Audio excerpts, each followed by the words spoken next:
Wait. I'm not about to get on a plane that's being piloted by some cripple. I promise, sir, my disability has no impact on my ability to fly. In fact, I've logged over 15,000 hours in the air over my 20-year career with the airlines. Okay. You can lie about your resume all you want to. I'm not letting you get me killed. Not today. I need to get to Houston in one piece. Get out of my way. I am so sorry. He was way out of line. Thanks. It's kind of you to say, but sadly enough, I'm used to it. I've dealt with people telling me what I can and can't do my whole life. Never let it stop me before, though. And won't today. Welcome aboard. Thank you. This is unacceptable. How can you subject paying customers to flying with a pilot who can't even walk? That can't be legal. Sir, I've already told you. And I'm telling you, I want a different pilot now. Okay, we can't just swap out pilots. And even if I could, I wouldn't because James is literally the best pilot in the entire airline. You can't be serious. That man is an invalid. He should be working with a carnival, not flying a multi-million-dollar plane. Mr. Wilson, look, you have a choice. You can get back on the plane before the doors close, or you can wait for the next flight out to Houston, which is in 6 hours. Unbelievable. Whoa. Welcome back. You better not make me regret this. I have a huge meeting tomorrow night, and I want to get there in one piece. Got it? Mr. DEI hire.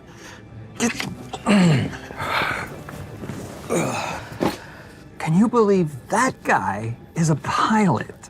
I mean, that is completely ridiculous. The guy can't even feel his own legs, and yet we're supposed to trust that he'll keep this giant airplane up in the air. I'm telling you, it's going to be a miracle if we make it off the runway without crashing. I mean, it's criminal, don't you think? The way this airline just takes all these passengers' lives at risk just so they can say they hired a cripple. That's nuts. Who does that? Okay, what's nuts is the way you are speaking. The pilot has decades worth of experience. And the airline clearly trusts him, and so do I. So just drop it.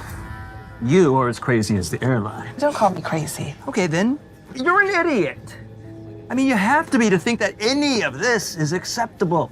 All of these people's lives are in grave danger. Of course, that means that me having this conversation with you, I'm completely wasting my time. Ugh. Thank you for flying all the way out here to meet me in person. I find it so much more enlightening than interviewing candidates over Zoom. Oh, please, Mr. Lewis, it's no problem at all. You know, I don't get the chance very often to sit and dine with one of Fortune 500's top CEOs in the world. Well, your resume is very impressive. But before I offer you the position, I wanted to meet with you in person. I wanted to be able to look in your eye and see what kind of man you are. That is smart. You can never really know a person until you look them in the eye. That kind of business savvy, sir, that is why Fortune put you on the front cover last month. Mr. Lewis, I'm going to make this simple. I am an open book. I pride myself on my compassion and understanding, and those are the core tenets that I use when I'm managing my team. And you just throw in a dash of kindness and a splash of patience, and you got my perfect recipe for success. Well, we were supposed to be joined by another candidate, but looks like she's decided to stand us up. Well, punctuality is it's a character trait. You know, I think if someone can't be bothered to show up on time, it's very likely they won't be a successful CFO. Perhaps you're right.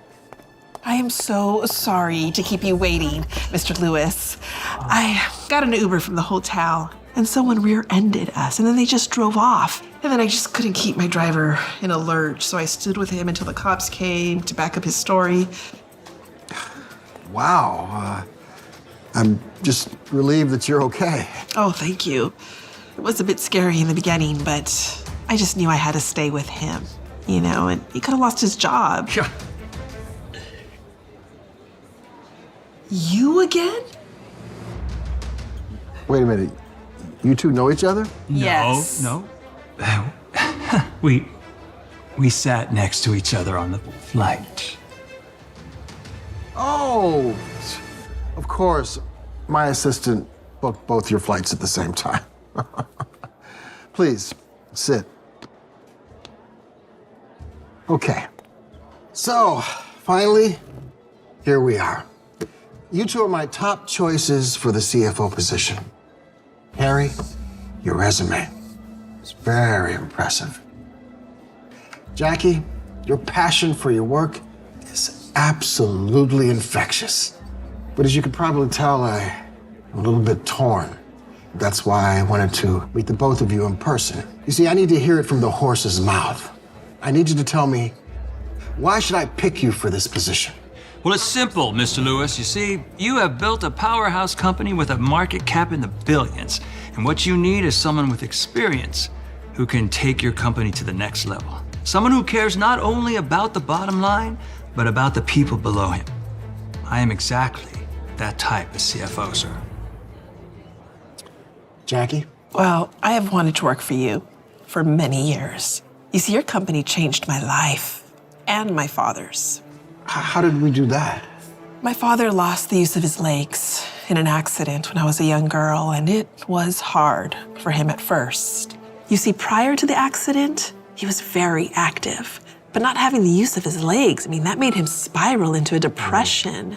Until your company's charity initiative to cover the cost of modifying our home, which made it easier for my dad. That really brought the zest of life back to him, and it saved us. I just can't imagine a better way to earn a living than by being able to help people and others reclaim their dignity.